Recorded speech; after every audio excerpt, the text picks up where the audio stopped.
one last question, because I know people will say, well, why didn't you ask him about stress?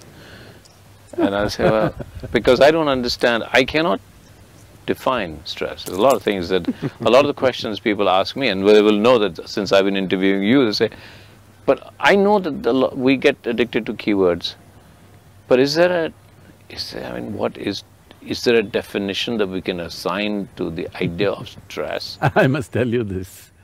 When I first went to United States a few years ago, wherever I went, everybody was talking about stress management. I really couldn't understand this, because in my understanding, we manage things which are precious to us. Okay? Okay. Our business, our family, our money, our wealth, our children, we manage all these things because these are all things precious to us. Why would anybody manage stress? I couldn't get this.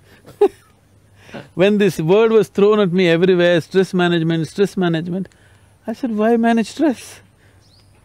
It took me a while to understand these people have concluded that stress is a part of their life. Stress is not a part of your life. Stress is just your inability to manage your own system. Stress is not because of the nature of your work. The Prime Minister is complaining of stress, the chaprasi also complaining of stress.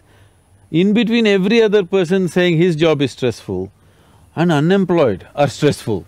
They don't have anything to do, that also they're stressful. So you're suffering your job, if I get you fired, will you be joyful? No. No.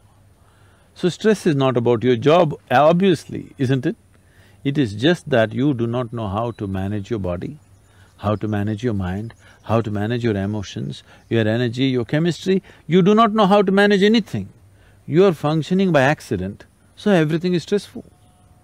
You get into your car without a steering wheel, or you get into your car, if you turn this way, it goes in the opposite direction. You will be stressful, isn't it? Yeah. So right now, that's a kind of mechanism you're driving without understanding anything about it. Just by chance you're blundering through life, you will be stressful. So stress is not because of the nature of the activity that you're performing, not because of life situations. Stress is simply because you do not know how to manage your own system. What is stressful for you, somebody is breezing through it, isn't it so? Correct. Stress is not situational. It is just an inability to manage the inner situation, not the outer situation.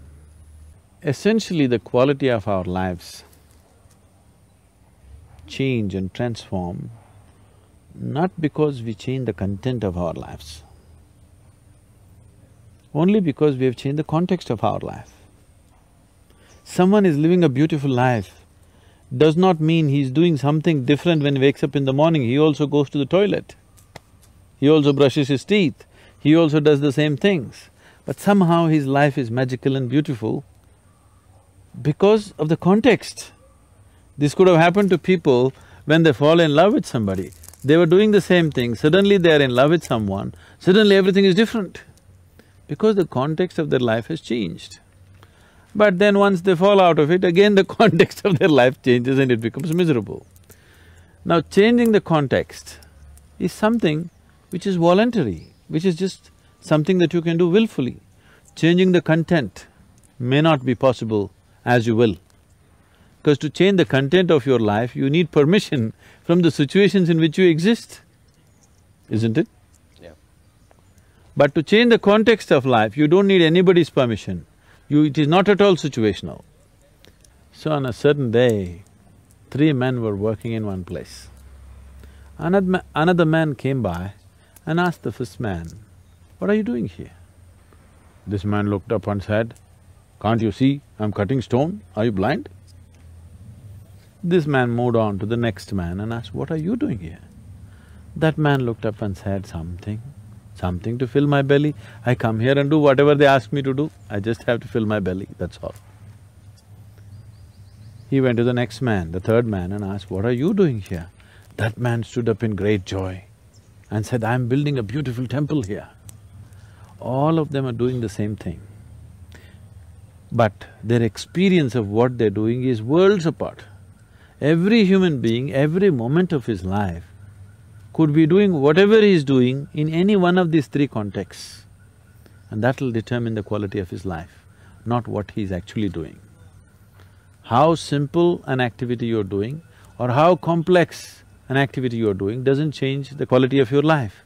With what context are you doing changes the quality of your life, isn't it? Completely.